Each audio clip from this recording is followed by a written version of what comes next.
Hey everybody, it's Andrew again with another Axis and Allies Manager video. Here I'm just going to do a review and just kind of display my British Army in total. Up here on my light tanks, I got 3 Stuarts and 2 Cromwells.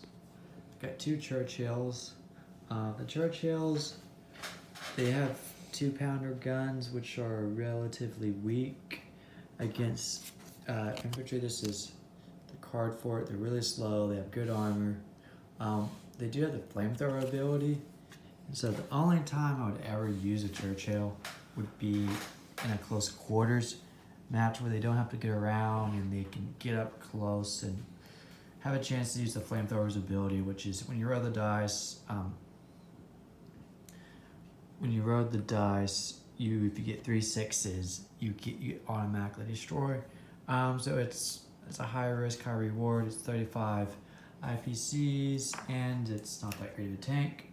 But then I have a lot of medium tanks. I have 3 Sherman Fireflies, 1 Grant, and I just got these 2 Comets.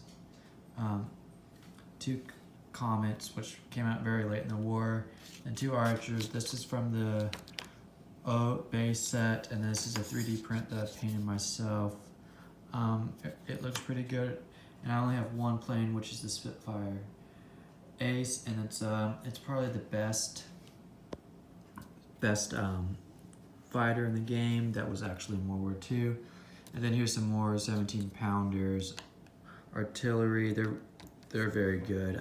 They have armor-piercing rounds. And then here's some 6-pounders that they have little sandbags.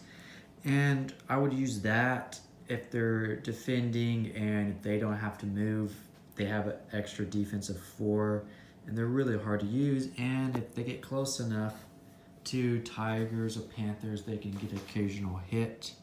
And then I have some machine gun teams here on my roof, and then some leaders here.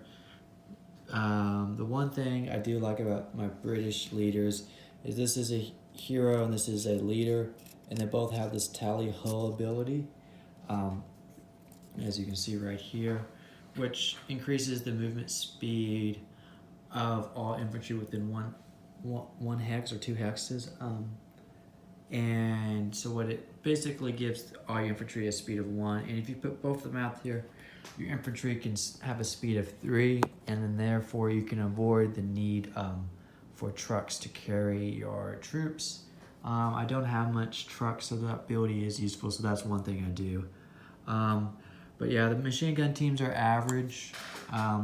We have like these Bren gunners. They're like the BOR, they have covering fire, so if they shoot first, that unit they attack can't return fire. It's called covering fire. But you know, they're a decent average unit if you ever need infantry. Another good unit is the Cromwell and the Stuart, just because they're light. The Cromwell has attack of 14 1 away. And as Vanguard, which it has a speed of 4 at the start of the game, so it can move up to 8 spaces. It's a great light tank. It has to go straight in. A lot of the times it can get hits. But like the Fireflies and Comets, they just have the best guns by far by the British. It's 15, 13, 11. It's the same as this artillery I have here, the 17-pounder gun. It's all the same gun on this tank, this tank, this tank.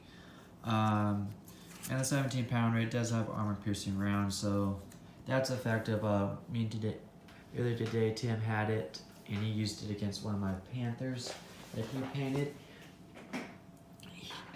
here, that he painted himself. It wasn't the color he was looking for, but it came out well to match. I think he was going for a snow color, but it came out a tan, so we just went with it that it's going to be a North African tank instead of an Eastern Front Panther. But yeah, this took out one of those tanks with its armor-piercing rounds. It got 9 hits, so it could have taken out Tiger 1. But yeah, this is my overall army.